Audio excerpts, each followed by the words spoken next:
Good morning बेटा। कल हम लोगों ने व्हीटस्टोन ब्रिज पढ़ा था। किस लिए पढ़ा था? अननोन रेजिस्टेंस मेजर करने के लिए पढ़ा था। आज हम लोग एक और टॉपिक पढ़ने वाले हैं, वो भी अननोन रेजिस्टेंस मेजर करने के लिए इंस्ट्रूमेंट यूज होता है और उसका नाम है, सामने लिखा हुआ है, मीटर ब्रिज। इसको दूसरे नाम से भी जानते हैं, स्लाइड वायर ब्रिज। सुन लिया नाम आपने। अब पहले तो आज के टास्क की बात कर लेते हैं। आज का जो टॉपिक है, जितना ज्यादा इजी है उतने ही ज्यादा ये कंसेप्चुअली फंसाता है। तो पहला काम आपका ये है कि आज के इस लेक्चर के कंप्लीट नोट्स बनाने हैं आपने, बिल्कुल कंप्लीट, कुछ भी रह नहीं जाए। और ये बहुत बड़ा टास्क है। और जिसको एक बात मैं बोल दूं पहले ही कि जिसकी समझ में ये टॉपिक आ गया वो पक्का मेरा वाला स्टूडेंट है, वो मेरा स्टूडेंट पक्का वाला है। बाकी लोगों जिसके समझ में नहीं आ रहा है वो भी है स्टूडेंट, लेकिन नॉट लाइक दैट, वैसा स्टूडेंट नहीं होगा वो। तो आपको क्या करना है, साथ साथ चलना है, एक एक बात समझनी है। चलिए, किस काम में आता है? अननोन रेजिस्टेंस फाइंड करने के काम में आता है। ये भी हमें लैब में प्रैक्टिकल करना होता है, तो उस हिसाब से भी सीखेंगे ताकि लैब में कभी मौका मिलेगा हम लोगों को कोरोना खत्म होने के बाद तो हम लोग लैब में भी कर सकें। तो ये शुरू करने से पहले मैं कल का व्हीटस्टोन ब्रिज 1 मिनट में रिवाइज करना चाहूंगा। और हाँ, 1 मिनट बोल दिया तो 1 मिनट आगे मत बढ़ जाना, जिसको आता है कुछ नई बात ही बताएंगे तभी रिवाइज कर रहे हैं, ऐसे मत भग लेना कि 1 मिनट आगे बढ़ा लेते हैं। चलिए,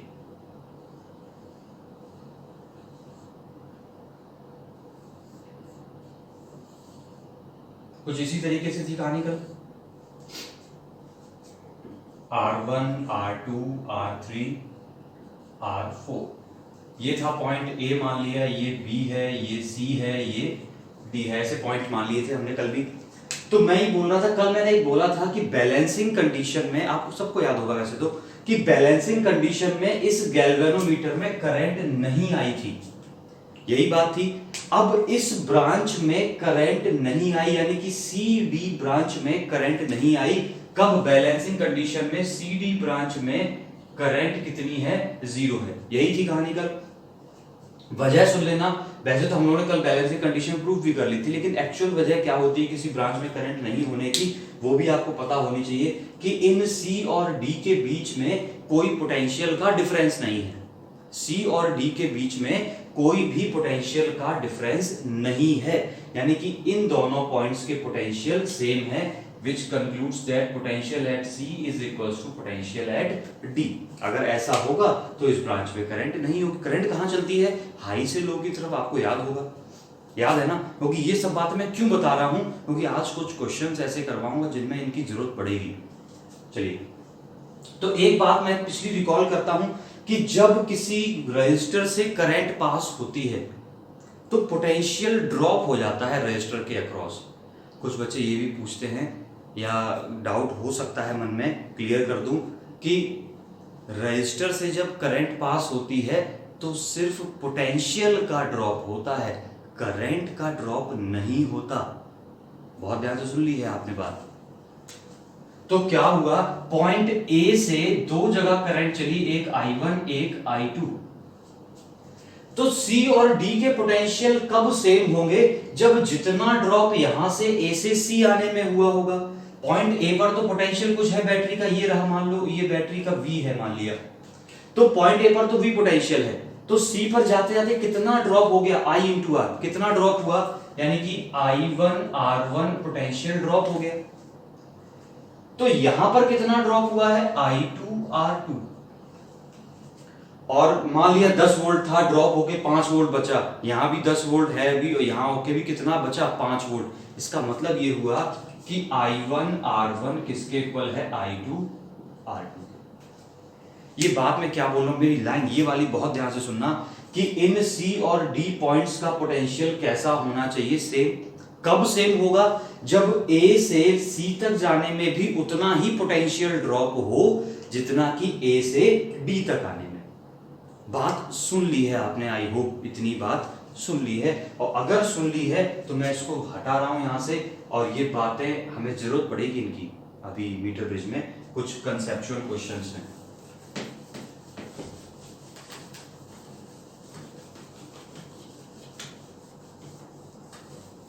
चलिए मीटर ब्रिज की बात करते हैं। पहले इसका कंस्ट्रक्शन वाला डायग्राम बनाना बहुत जरूरी सा। ये है क्या पहले बताएं। एक वुड का फ्रेम है, यानी कि एक लकड़ी का बोर्ड है। उस बोर्ड के ऊपर जो डिजाइन है वो मैं बना रहा हूं। वुड का फ्रेम है, क्या डिजाइन है इसमें? इसमें एक सबसे पहले तो जरूरी चीज है, इसमें एक वायर है।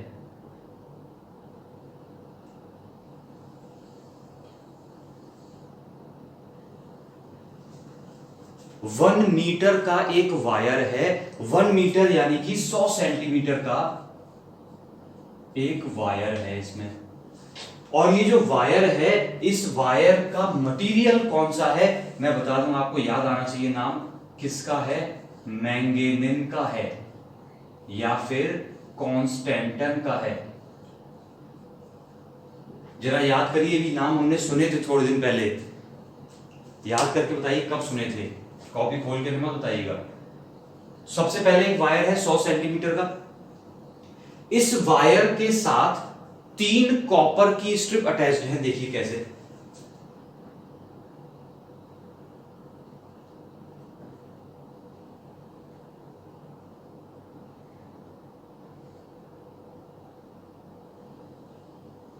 अच्छा डायग्राम बनाइए थोड़ा सा।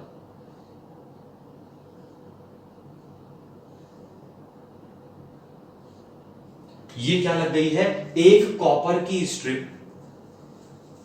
सिमिलरली एक कॉपर की स्ट्रिप लगी है यहां पर।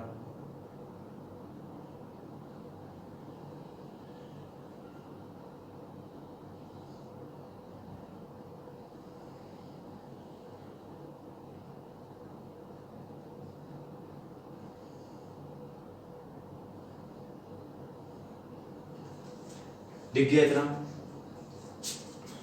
थोड़ा सा सिमेट्री बना लेते हैं। ये हो गई 2 कॉपर की स्ट्रिप्स। एक कॉपर की स्ट्रिप यहां लगी है बीच में।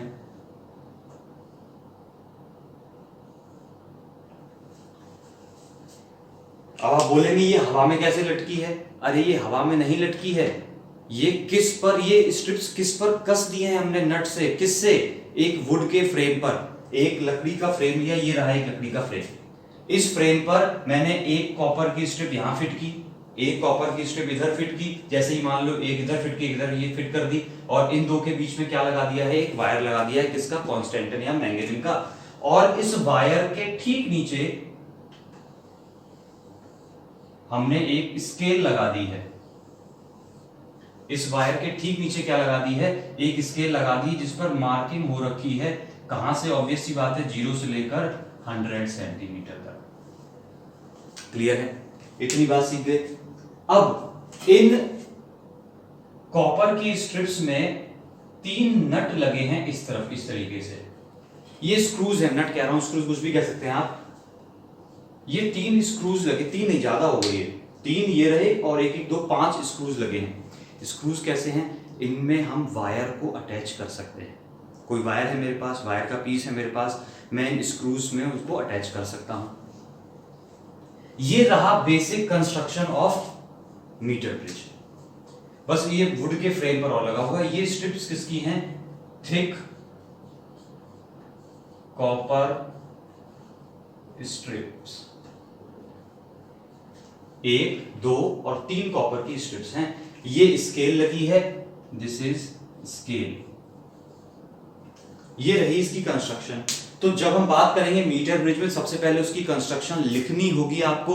तो मैंने डायग्राम बना दिया है, आपने कंस्ट्रक्शन लिख लेनी। एक एक बात याद रहनी चाहिए। अब इसकी थोड़ी सी वर्किंग पे आते हैं, थोड़ा वर्किंग और प्रिंसिपल पे आते हैं। ये मैंने लिख दिया है, आप लिख लेना, मतलब मैं हटा रहा हूं उसको, जगह नहीं है अभी। अब इस जगह देखना, ये बीच में एक गैप दिखाई दे रहा है और ये एक गैप दिखाई दे रहा है। अब इस गैप को बोलते हैं, ऐसी फालतू की बात बोल रहा हूं, इस गैप को बोलते हैं लेफ्ट गैप, इसको बोलते हैं राइट गैप, ताकि आपको टर्म्स याद रहें। This is called as left gap, this is right gap. इतनी बात सुन ली, नाम लिख लेंगे ये भी। लेफ्ट या राइट में से किसी एक गैप में हम वो रजिस्टर वायर लगाते हैं जिसकी रेजिस्टेंस मुझे पता करनी होती है। कुछ बात सुनिए आपने, लेफ्ट गैप या राइट गैप में से किसी भी एक में जहां हमारा मन करे उनमें उसमें एक में हम क्या करते हैं, वो वायर का पीस अटैच कर देते हैं जिसकी रेजिस्टेंस मुझे पता करनी है। क्लियर है एक बात? तो मैंने वो वायर मान लिया अभी राइट कॉर्नर पे कनेक्ट कर दिया राइट गैप में, और ये वो वायर है जिसकी रेजिस्टेंस मुझे पता करनी है। क्लियर इतनी बात? तो this is our unknown resistor. किस काम में आता है? अननोन रेजिस्टेंस फाइंड करने के लिए। अब जो दूसरा वाला गैप बचा है उस गैप में एक रेजिस्टेंस बॉक्स लगा देते हैं। क्या लगा देते हैं? एक रेजिस्टेंस बॉक्स लगा देते हैं। कितने लोग इससे परिचित हैं? This is R B. R resistance, B यानी कि बॉक्स। रेजिस्टेंस बॉक्स है क्या? ये क्या है? एक बहुत छोटा सा इंस्ट्रूमेंट है। इसमें इसका अगर टॉप व्यू में दिखाऊं, जैसे एक रेजिस्टेंस बॉक्स, एक डब्बा है आपके पास, उस बॉक्स का टॉप व्यू दिखा रहा हूं मैं, ध्यान से देखना।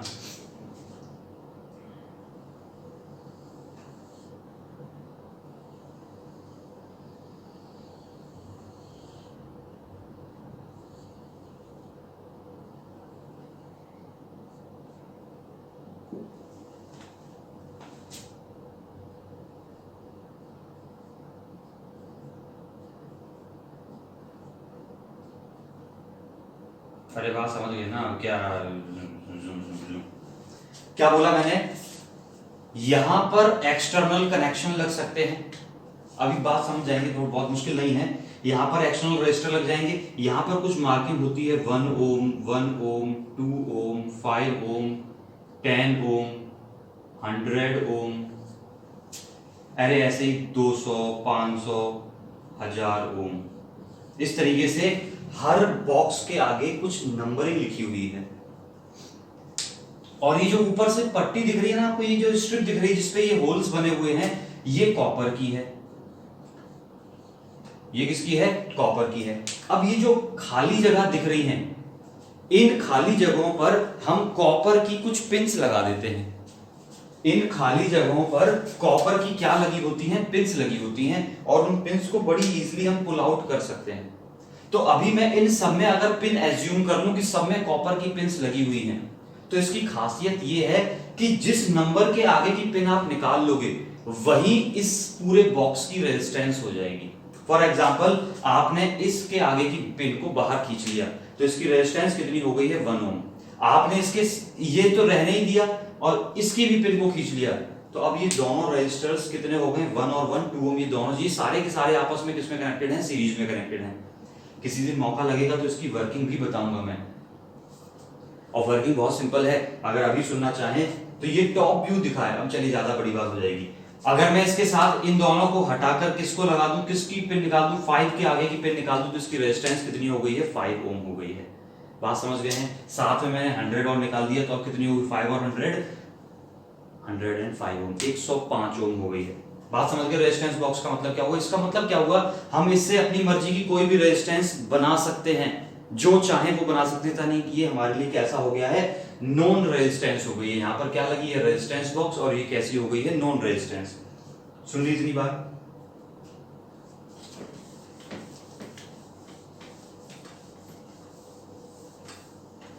चलिए,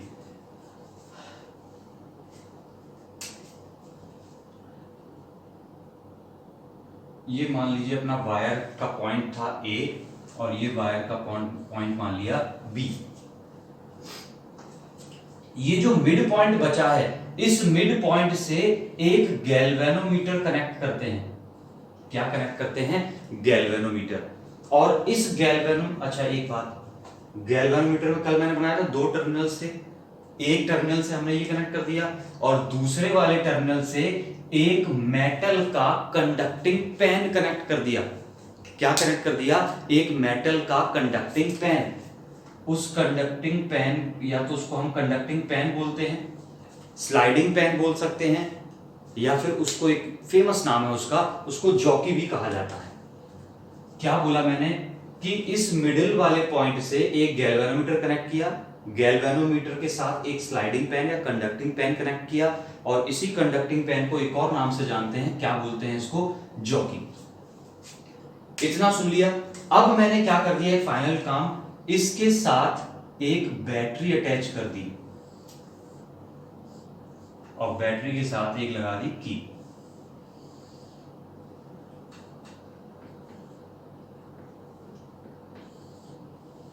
अब हो गया है ये सर्किट तैयार। सुनाई दे गया कुछ आपको इतना? ये रही इसकी कंस्ट्रक्शन और सर्किट। अभी धीरे धीरे नाम मैं समेटते जा रहा हूं यहां से, बहुत ध्यान से सुनना इसकी कहानी। अब जरा एक बात सुनना, ये पॉइंट ए है, ये थिक कॉपर की स्ट्रिप है। अब क्वेश्चन एक ये भी आ रहा है, थिक कॉपर की स्ट्रिप है, इसका मतलब क्या हो? थिक है मतलब मोटी है, कॉपर है यानी कंडक्टिंग है, और जितनी ज्यादा थिक चीज होती है उतना ही उसकी रेजिस्टेंस कम होती है। तो हम इस कॉपर वायर की रेजिस्टेंस को क्या कर रहे हैं, इग्नोर कर रहे हैं।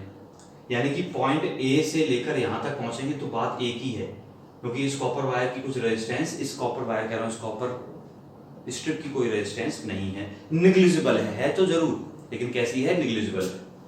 चलिए जरा एक बात ध्यान से सुनना, हमारी वर्किंग पे आते हैं हम। जरा क्या करते हैं इसमें, ये जो हमारा स्लाइडिंग पेन था जिसको हमने क्या नाम दिया था, जॉकी नाम दिया था, तो मैंने जे लिख भी दिया है। इस जॉकी को, पेन है ये, तो इस वायर के ऊपर हम धीरे धीरे मूव करते हैं, धीरे धीरे अलग अलग पॉइंट्स पर ले जाकर मूव करते हैं और चेक करते हैं कि क्या इस गैल्वेनोमीटर में डिफ्लेक्शन जीरो हो गया है। और जिस कंडीशन में गैल्वेनोमीटर में डिफ्लेक्शन जीरो हो जाता है उस कंडीशन को बोलते हैं बैलेंसिंग कंडीशन। पुरानी बात आ गई। अब आपको जैसे ही बैलेंसिंग कंडीशन याद आया तो याद आ गया होगा कि ये तो कहीं व्हीटस्टोन ब्रिज वाली कहानी दिख रही है, और मुझे तो क्लियरली दिख रहा है इसमें व्हीटस्टोन ब्रिज बनता हुआ। आपको दिख रहा है या नहीं दिख रहा है अभी पता चलता है। तो आपने पहले तो इसकी वो लिखनी है कंस्ट्रक्शन। अब आते हैं वर्किंग पे। वर्किंग में क्या करते हैं, अभी मैंने बोला जॉकी को इस वायर पे स्लाइड करते हैं। स्लाइड करने के बाद जिस पॉइंट पर डिफ्लेक्शन जीरो हो जाता है, जिस पॉइंट पर डिफ्लेक्शन जीरो हो जाता है गैल्वेनोमीटर में, उस पॉइंट को हम नाम दे देते हैं नल पॉइंट। क्या पॉइंट नाम दे देते हैं, नल पॉइंट। तो नल पॉइंट एक वर्ड आपके सामने आ गया, कल भी था ये। क्या है null point? The point at which deflection in the galvanometer becomes zero। सुन पाया? The point at which deflection in the galvanometer becomes zero। दूसरी बात, एक और टर्म इसमें आएगा। अब उस पॉइंट, मान लीजिए ये वो पॉइंट रहा, मान लिया ये वो पॉइंट है। कौन सा पॉइंट है ये? डी मान लिया पॉइंट हमने, ये मान लिया सी है। तो क्या बोला कि बैटरी, अब इस लेंथ को हम क्या बोलते हैं, बैलेंसिंग लेंथ। इस लेंथ को क्या बोलते हैं, बैलेंस। सारी बात सुनते जाना, सारे टर्म सुनते जाना, ताकि आपको फिर मैं बोलूं जब फ्लो में तब आपको समझ में आए। नल पॉइंट पता चला। अब बात करते हैं बैलेंसिंग लेंथ की। सारे टर्म्स लिख लेना पहले, क्योंकि बच्चे इसमें कंफ्यूज रहते हैं, बहुत छोटी सी गलती होती है इसमें।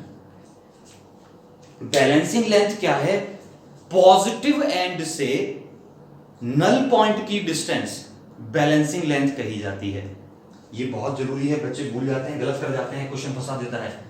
पॉजिटिव एंड से, वायर के पॉजिटिव एंड से नल पॉइंट की डिस्टेंस को बैलेंसिंग लेंथ कहते हैं।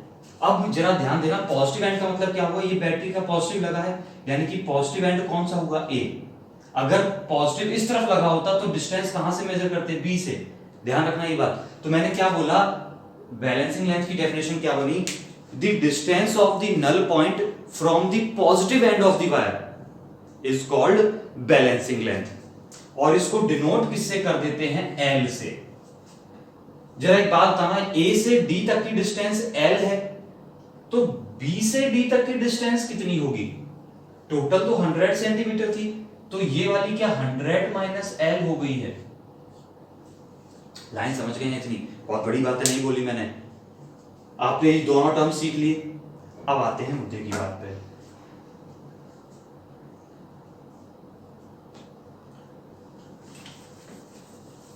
अभी तो सिर्फ हम टर्म्स सीख रहे हैं अभी।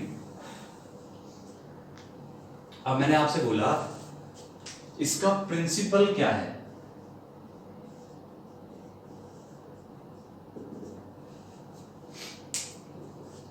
जरा ध्यान से देखना आप मेरी बात। कितने रजिस्टर इसमें आपको दिखाई दे रहे हैं, पहले ये पहचानने की कोशिश करना। एक रजिस्टर यहां से दिख रहा होगा, एक ये रजिस्टर है 2। अब क्या इसके अलावा भी रजिस्टर दिख रहे हैं?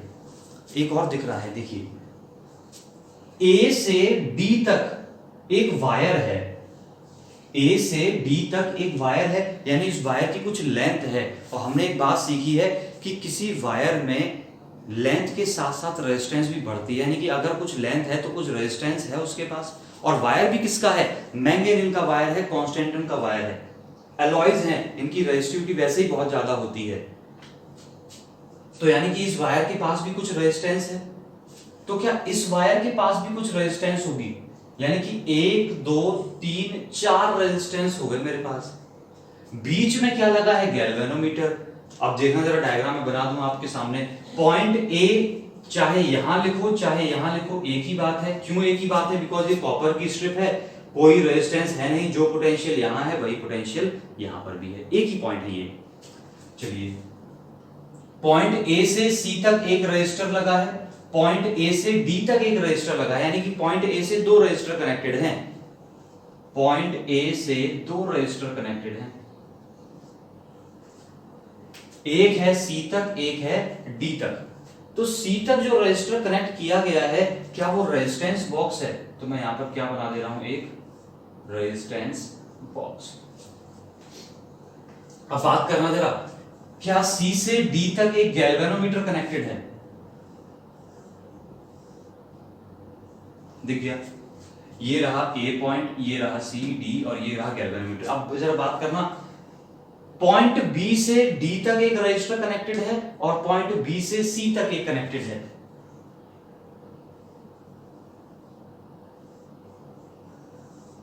दिख गया आपको? ये रहा पॉइंट बी। क्या अब ए और बी के बीच में बैटरी लगी है?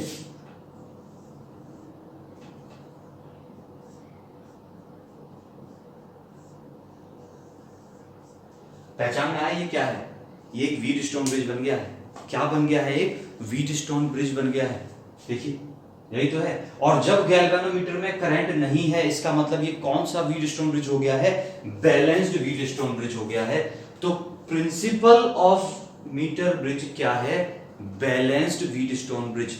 It works on the principle of balanced Wheatstone bridge. Line लिखते रहना, ये ऐसे फालतू नहीं बोल रहा हूं मैं। प्रिंसिपल क्या हुआ? बहुत बार पूछा गया पेपर में। It works on the principle of balanced Wheatstone bridge. लिख ली लाइन। ये इसका डायग्राम बन गया। अब मैं क्या बोल रहा हूं, मान लिया ये रेजिस्टेंस है R1 और रेजिस्टर से मैंने एक वैल्यू सेलेक्ट की है। मान लिया वो वैल्यू मैंने जितने ओम की निकाली थी वो कुछ R है, लेकिन R मुझे पता है, ये कंफर्म है, 2 ओम है, 5 ओम है, 2.5 ओम है, मुझे सब पता है। R1 हो गई। मान लिया ये वाली रेजिस्टेंस जो है इस पोर्शन की ए और डी की, ये रेजिस्टेंस कितनी है? R2 है। ये आपने डायग्राम बना लिया होगा। ये वाली रेजिस्टेंस मैंने मान ली है R3 है और ये वाली कितनी है? R4 है। तो R3 मेरे लिए अननोन है, इसकी वैल्यू मैंने कितनी मान ली है? X मान ली है। ये मेरे लिए कैसा है? अननोन है। वैल्यू यहां पर रख देते हैं। This is R1 equals to R, R2, R3 equals to X और ये रहा R4। तो अगर बैलेंस्ड व्हीटस्टोन ब्रिज की बात करें तो मैं एक बात जानता हूं, from the condition of balanced Wheatstone bridge, WSB मतलब Wheatstone bridge, R1 upon R2 is equals to R3 upon R4। यहां से भी देख लेना, आमने सामने वालों का रेशियो सेम। ध्यान से, ये वाली बात तो बार बार नहीं बनाया करेंगे। R1 upon R2, R3 upon R4। आमने सामने वालों का रेशियो सेम। अब जरा बात कर लेते हैं, मुझे निकालना कौन सा है, मुझे R3 निकालना है। तो R3 की वैल्यू क्या हो गई, जरा रख देना। R4 इधर आया, क्लियर है, R4 into R1 upon R2, let it be equation number first. इसमें से क्या हमें R1 की वैल्यू पता है, R1 की वैल्यू कितनी है, R है, ये रेजिस्टेंस बॉक्स से पता है मुझे, मैं रख देता हूं वैल्यू, अभी रख दूंगा थोड़ी देर बाद। तो मेरे पास क्या मुद्दा बचा, R4 और R2 निकालने की बात बची। चलिए अब इस बात को सॉल्व कर लेते हैं, ये थोड़ा सा मैथमेटिकल काम है। R4 रेजिस्टेंस किसकी है, इस लेंथ की है, R2 रेजिस्टेंस किसकी है, इस लेंथ की है। रेजिस्टेंस क्या लेंथ के प्रोपोर्शनल होती है, रेजिस्टेंस क्या लेंथ के प्रोपोर्शनल होती है। तो मैं क्या बोल सकता हूं, वी नो दैट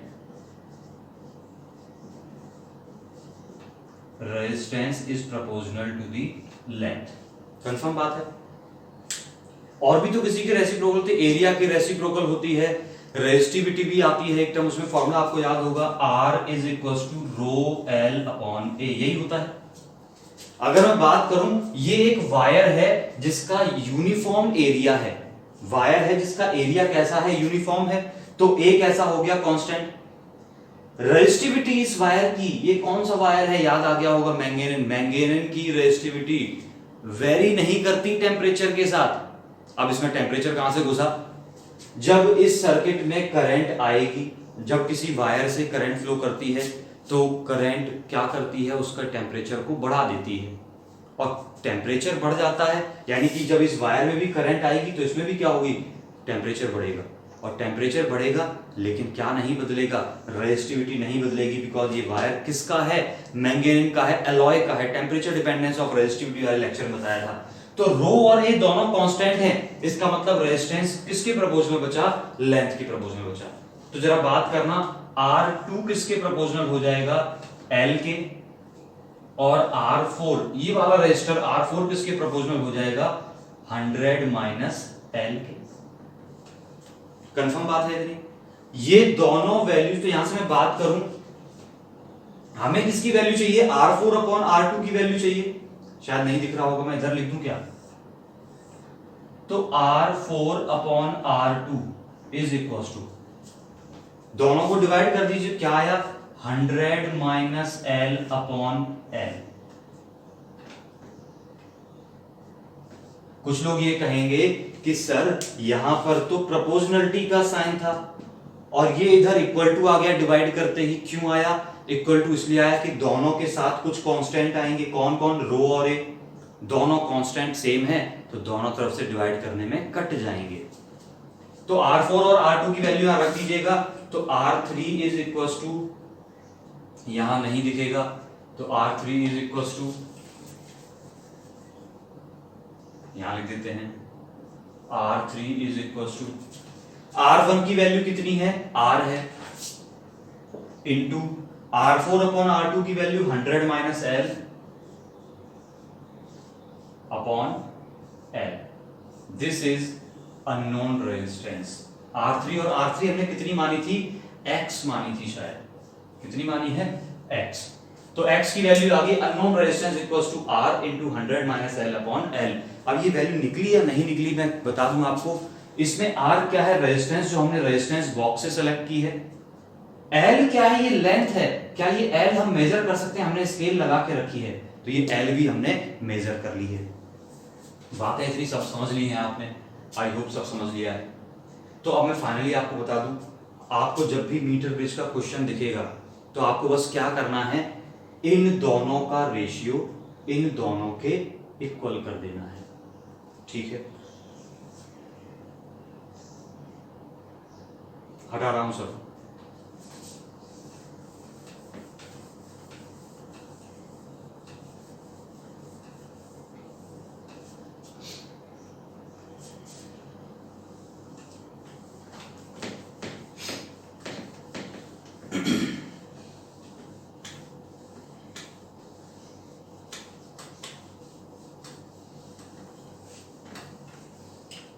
अब मेरी बात सुनना ध्यान से, इस टॉपिक से कई सारे छोटे छोटे क्वेश्चन बनते हैं और मैं सबके आंसर लगभग दे चुका हूं आपको। सबसे पहला क्वेश्चन ये बनता है कि इसमें थिक कॉपर स्ट्रिप्स क्यों यूज की गई हैं। क्या क्वेश्चन बनता है? Why are thick copper strips used in meter bridge. Thick copper strips क्यों यूज की गई हैं? तो आपको मैं आंसर दे चुका हूं अभी अभी। थिक होने की वजह से, एक तो कॉपर यानी कंडक्टर है, ऊपर से थिक है, इसका मतलब उसकी रेजिस्टेंस कितनी हो गई है? निग्लिजिबल। क्लियर है इतनी बात? क्या आंसर लिखेंगे? Because thick strips of copper has negligible resistance. Question answer दोनों लिखने हैं, मैं बताते जा रहा हूं। दूसरा क्वेश्चन बनता है, Why is manganese wire used in meter bridge? Meter bridge में मैंगनीज वायर क्यों यूज होता है, या कॉन्स्टेंटन भी बोल सकते हैं, क्यों यूज होता है? जवाब आपको मैं दे चुका था अभी अभी, जस्ट अभी अभी दिया था कि मैंगनीज एक एलॉय है जिसका रेजिस्टिविटी, टेम्परेचर, रेजिस्टिविटी कह लो या रेजिस्टेंस कह लो, टेम्परेचर के साथ नहीं बदलता। और उसका फायदा क्या है कि जब इस सर्किट में करंट आती है तो ये वायर हीट अप होता है, थोड़ा टेम्परेचर इसका बढ़ता है, और टेम्परेचर बढ़ने के बावजूद इसकी रेजिस्टिविटी कैसी रहती है? कांस्टेंट रहती है। रेजिस्टेंस कैसी रहती है? कांस्टेंट। टेम्परेचर के साथ कांस्टेंट रहती है, लेंथ के साथ नहीं बोला। तो मैंगनीज वायर्स क्यों यूज करते हैं? बिकॉज क्या? Its resistance does not depend on temperature. Clear है? दो बातें, ये दोनों क्वेश्चन लिख लिया आपने। तीसरा और सबसे खतरनाक क्वेश्चन, हाँ ध्यान से सुनना, वो मैं लिखवा देता हूं। ये सब आपने नोट कर लिया है। तीसरा क्वेश्चन है, ये सब छोटे छोटे एक नंबर के क्वेश्चन बता रहा हूं जो इससे रिलेटेड पूछे जाते हैं। It is recommended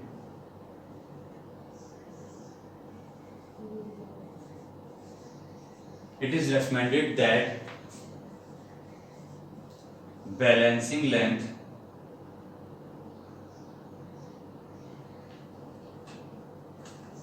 it is recommended that null point should be at the should be near the midpoint of the wire।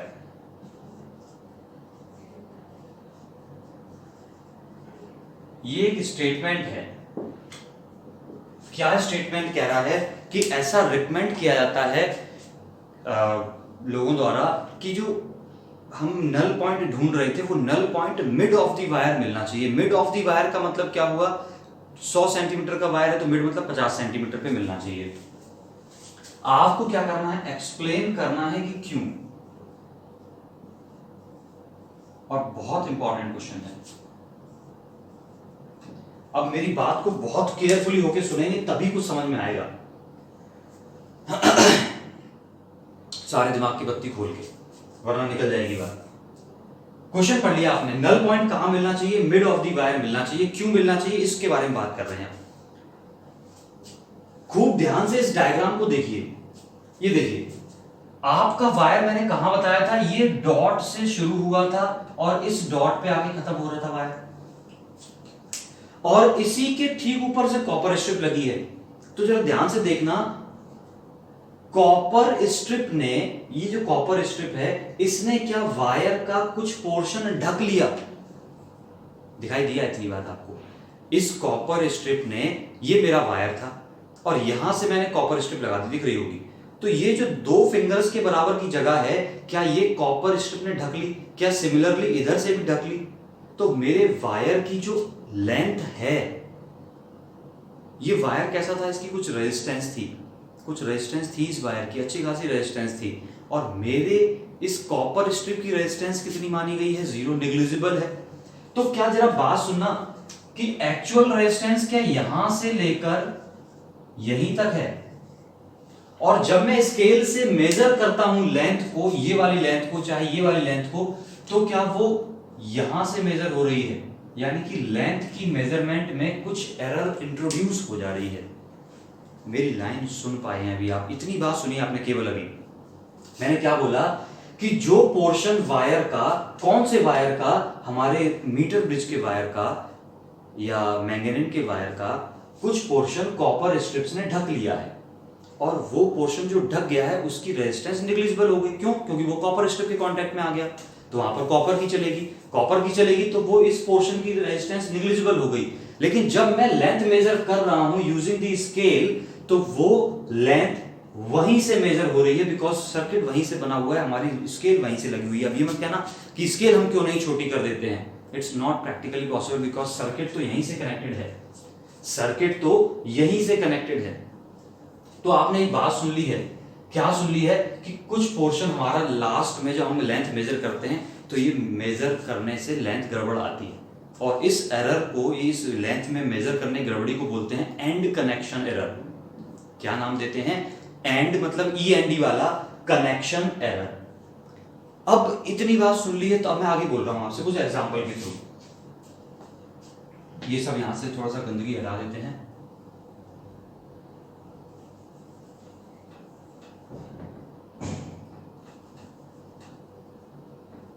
थोड़ा सा नीट एंड क्लीन कर लिया मैंने, मान लीजिए ये सब स्केल सब हटा दिए अभी थोड़ी देर के लिए। चलिए, तो मैंने क्या बोला, स्टेटमेंट कह रहा है कि मिड में आना चाहिए। मैं मान लेता हूं फिलहाल के लिए कि एरर मिड में नहीं है, ये नल पॉइंट मिड में नहीं आके एक कॉर्नर पे आया। क्लियर थी बात? अच्छा, एक और बात, हम आपको एक बात 11 से याद दिलाना चाहें, आपको याद होगी या नहीं होगी, जिनको याद नहीं है वो इस बार 11th की प्लेलिस्ट में जाके चेक कर सकते हैं। कॉम्बिनेशन ऑफ एरर्स नाम का एक वीडियो है। किस नाम का? कॉम्बिनेशन ऑफ एरर्स नाम का एक वीडियो है। क्या है, मैंने बोला गया है कि जब एरर्स की बात करते हैं, कोई दो क्वांटिटीज है, मान लिया एक ये टर्म है, इसमें x जो हमने मेजर किया है उसमें एक टर्म 100 माइनस एल आ रहा है, एक टर्म l आ रहा है। तो मान लिया इसको मैंने L1, इसको मान लिया L2, मान लिया थोड़ी देर के लिए मान लिया, तो x की वैल्यू क्या बन गई है? R L1 upon L2।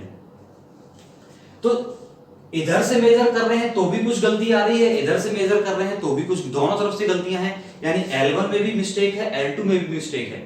तो जब मैं टोटल एरर निकालूंगा x में, तो L1 की एरर और L2 की एरर आपस में ऐड हो जाएंगी।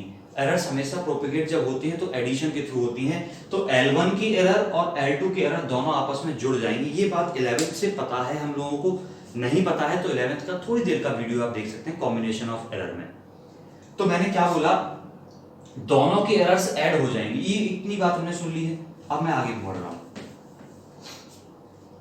एग्जांपल से समझ में आएगा, फिर बाद में आंसर एक लाइन में लिख लेंगे। मान लिया मैंने कि यहां पर जो पोर्शन कॉपर स्ट्रिप ने ढक लिया है वो पोर्शन है 1 सेंटीमीटर का। कितना पोर्शन ढक लिया है कॉपर स्ट्रिप ने? 1 सेंटीमीटर का। और जो मेरा इधर से भी कितना ढका हुआ है? 1 सेंटीमीटर कॉपर स्ट्रिप्स ने ढक लिया है मेरे वायर का, तो वो एरर है।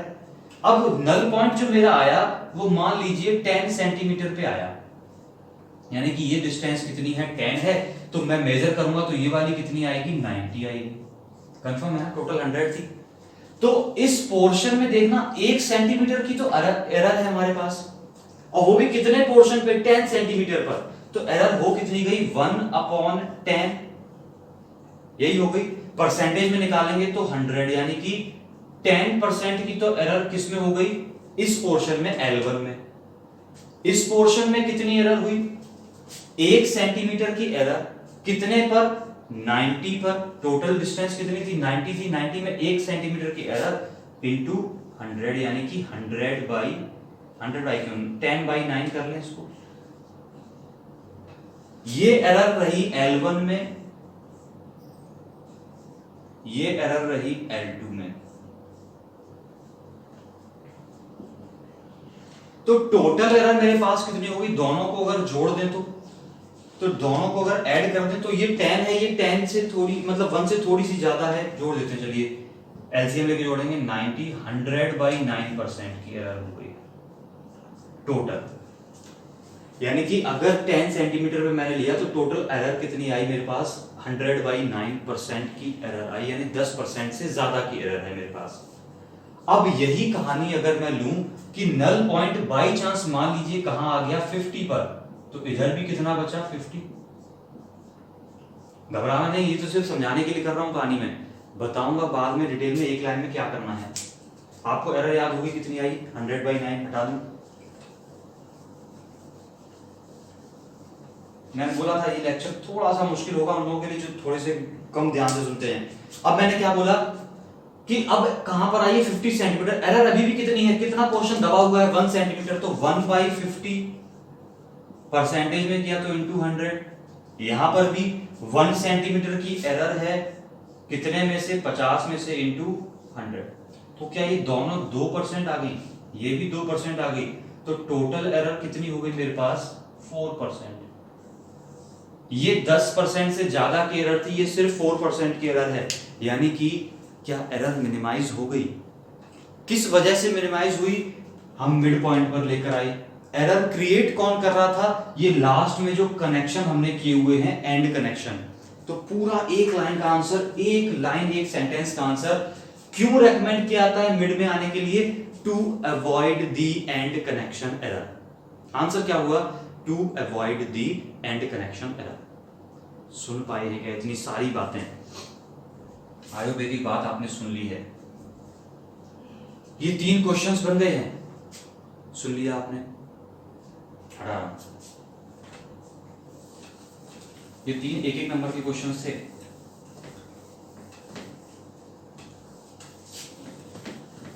मीटर ब्रिज की सारी कहानी रिपीट करते हैं एक बार बहुत जल्दी से।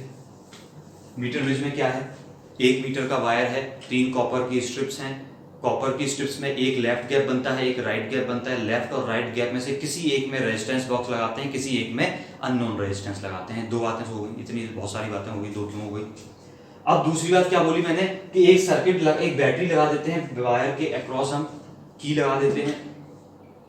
मिड पॉइंट से एक गैल्वेनोमीटर और एक जॉकी कनेक्ट करते हैं, जॉकी को स्लाइड करते हैं इस वायर पे, और जिस पॉइंट पर हमें डिफ्लेक्शन 0 मिलता है, जिस पॉइंट पर हमें डिफ्लेक्शन 0 मिलता है उसको क्या बोलते हैं, नल पॉइंट। उसकी पॉजिटिव एंड से डिस्टेंस को क्या बोलते हैं, बैलेंसिंग लेंथ। एक और क्वेश्चन 1 नंबर का मेरे दिमाग में अभी अभी आया है, तो उसको भी बात कर लेते हैं। एक कई बार एक क्वेश्चन ये आता है, एग्जांपल अभी बस जस्ट हिंट दे रहा हूं कि अगर लेफ्ट और राइट गैप पे जो मेरे पास एक रेजिस्टेंस बॉक्स, एक अननोन रेजिस्टेंस लगा हुआ है, ठीक है, अगर मैं इन दोनों को आपस में रिप्लेस कर दूं तो बैलेंसिंग लेंथ पर क्या फर्क पड़ेगा। मेरी बात ध्यान से सुनना, अगर इन दोनों को आपस में रिप्लेस कर दूं, यानी कि यहां पर रेजिस्टेंस बॉक्स या यहां रेजिस्टेंस बॉक्स कर दो और इसको उठाकर यहां लगा दो, तो बैलेंसिंग लेंथ पर क्या फर्क पड़ेगा। ये वाली हमने कितनी मानी थी, L मानी थी, ये कितनी मानी थी, 100 - L मानी थी, यही थी ना, यही कहानी थी। तो क्या फर्क पड़ेगा, जैसे ही मैं इसको उठाकर इधर और इसको उधर करूंगा वैसे ही इसके सामने वाली लेंथ भी पलट जाएंगी, बिकॉज रेशियो तो कैसा रहना है, सेम रहना है। मेरी बात सुने आपने। तो अगर मैं आपसे बोलूं ये वाली बैलेंसिंग लेंथ 40 है, ये 60 है, हमने इन रेजिस्टेंसेस को स्विच कर दिया आपस में, लेफ्ट और राइट गैप को आपस में रिप्लेस कर दिया, तो ये वाली दोनों डिस्टेंसेस भी आपस में क्या हो जाएंगी, स्विच हो जाएंगी। इस तरह का क्वेश्चन पेपर में कई बार पूछा जाता है। एक बड़ा सा न्यूमेरिकल होगा और लास्ट में एक सेकंड पार्ट उसमें पूछ देंगे कि if resistance box is replaced by the unknown resistance what will happen to the balancing length. आप भी क्या बोल देंगे, आंसर में निकला होगा कुछ भी वैल्यू, आप उसको पलट देंगे, बोलेंगे जो, सीधी बात याद रखना, अननोन रेजिस्टेंस के सामने जो लेंथ होगी वो हमेशा उसके सामने रहेगी, रेजिस्टेंस बॉक्स के सामने जो लेंथ होगी वो उसके सामने ही रहेगी। यानी कि अगर ये उठ के इधर चल गया तो इसके सामने वाली लेंथ अगर यहाँ 40 है तो यहाँ भी कितनी हो जाएगी, 40 ही हो जाएगी। पता ही बुरी बात नहीं है। इस गैल्वेनोमीटर में करंट क्यों नहीं आ रही होगी, बिकॉज सी और डी के अक्रॉस का पोटेंशियल कैसा होगा, सेम होगा।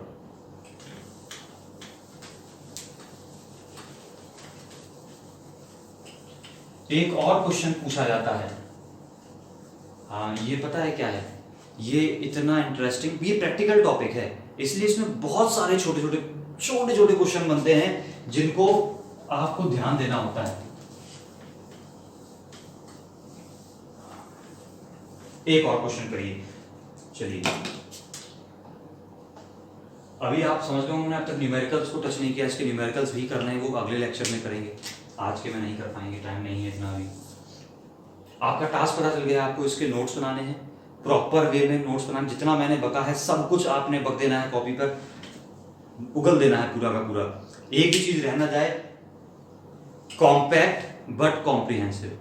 कॉम्पैक्ट मतलब कम लिखें लेकिन बात छूटे कोई ना, सब कुछ पता हो, सब कुछ दिख रहा हो उस नोट्स में, और वो आपके अपने पर्सनल होने चाहिए, किसी से टीपे हुए नहीं होने चाहिए। आप में से कुछ लोग ऐसा भी करते हैं कि किसी से कॉपी करके मंगा लेते हैं, फोन पे मंगवा लेते हैं, दोस्ती निभा लेते हैं, हमें पता चल जाता है, हम कहते नहीं है, इसका मतलब ये नहीं हमें पता नहीं चला। जब मेरे पास 10 नोट्स आते हैं ना तो मैं एक एक पहचान जाता हूँ कि वर्डिंग अलग अलग है। लेकिन एक बात अच्छी है, लास्ट टाइम आपने जब ऐसा किया था तब नोट्स सेम थे, मतलब सेम नहीं थे, अलग अलग थे सबके। एक क्वेश्चन है, अच्छा जैसे मैं अभी मीटर ब्रिज बनाऊंगा ना, अभी ऐसे ही आप बनाया करना अब आने वाले टाइम में।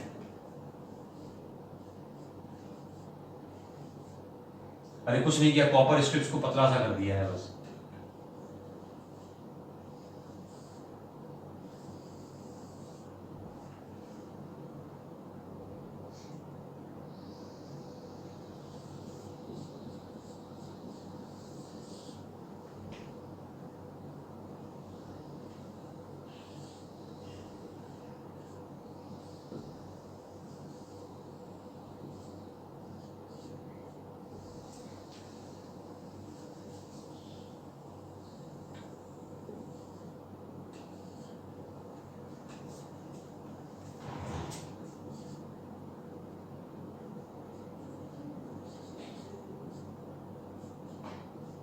ये क्वेश्चन में डायग्राम बना है, क्या कह रहे हैं क्वेश्चन, पॉइंट डी जो है वो नल पॉइंट गिवन है क्वेश्चन में, क्लियर इतनी बात। अब कह रहे हैं फाइंड द डायरेक्शन, बहुत प्यारा क्वेश्चन है ये, find the direction of current in, ये गैल्वेनोमीटर लगा है आपका, इन सी डी मतलब इस ब्रांच में करंट की डायरेक्शन बतानी है, इफ अब सुनना, नंबर 1 ये आपको पता चल गया होगा, ये जॉकी है, if jockey is shifted to the left of D,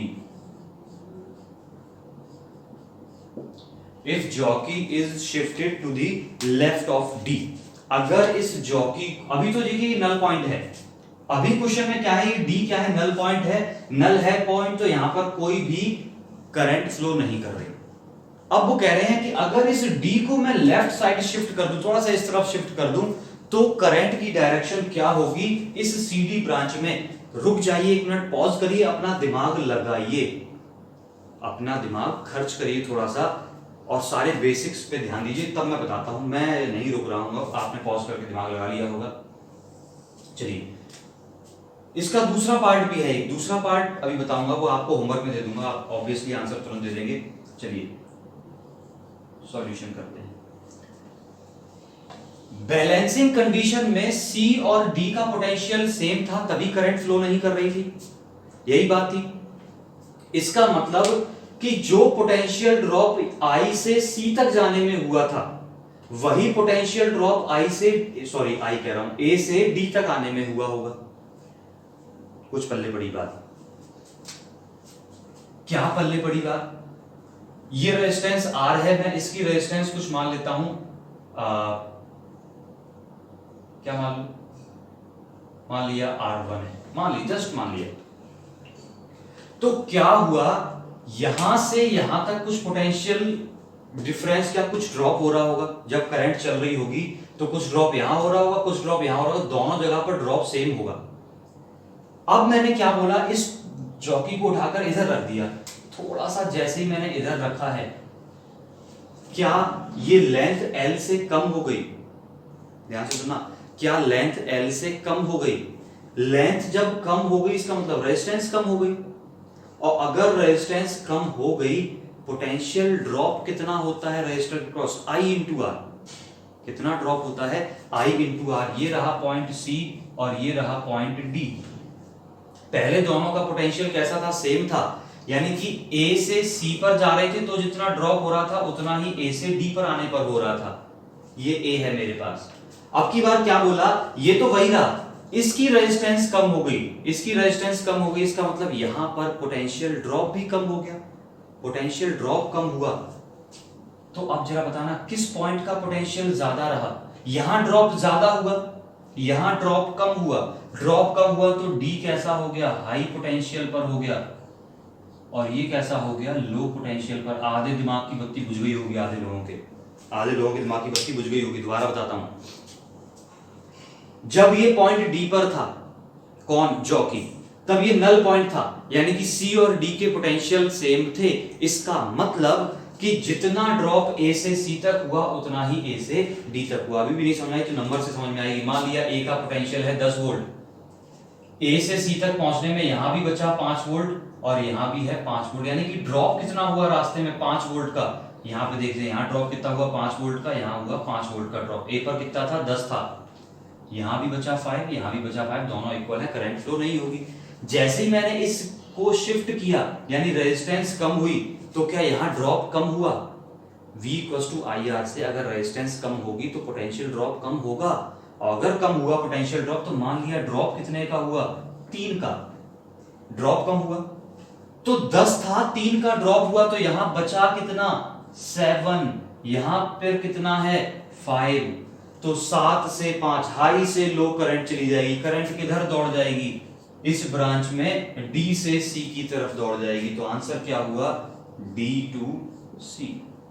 कुछ पता चला? कुछ पल्ले पड़ा तो यस नो जरूर लिखिएगा। थोड़ा सा मुश्किल है कुछ बच्चों के लिए, लेकिन जिन्होंने पूरी बातें याद हैं पिछली, सब पता है उन्हें। अब दूसरा क्वेश्चन इसी में, दूसरा पार्ट, सेकेंड पार्ट जो आपको करना है, जॉकी, अब ये तो आंसर देने की जरूरत ही नहीं है। Jockey is shifted to the right of D. Jockey is shifted to the right of D. अगर इस जॉकी को डी के राइट में शिफ्ट कर दें तो करंट की डायरेक्शन क्या होगी? अब क्या तो तुरंत ही बोल देंगे आप, मुझे पूछने की जरूरत ही नहीं है। ये कुछ छोटी छोटी बातें हमने आज सीखी हैं। सब रिवाइज करिएगा, नोट्स बनाइएगा, सेंड करिएगा, मैं चेक करूंगा प्रॉपरली। और आज कुछ इंटरेस्टिंग सा कर लेते हैं। 10 नंबर के ये नोट्स हैं, इसमें से 10 में से मैं आपको मार्किंग भी दूंगा। एक भी पंच लाइन तितर बितर ना हो जाए, कुछ बना भी सकते हैं आप पंच लाइन अपनी तरफ से, तो आपका टास्क समझ गए। 10 में से मार्किंग भी दूंगा, आपके नोट्स देखकर आपको नंबर भी प्रोवाइड करूंगा मैं आपको तुरंत उसी मौके पर। ये थी मीटर ब्रिज की कहानी। प्रिंसिपल इसका याद रखना, एक नंबर पूछा जाता है, बैलेंस्ड व्हीटस्टोन ब्रिज।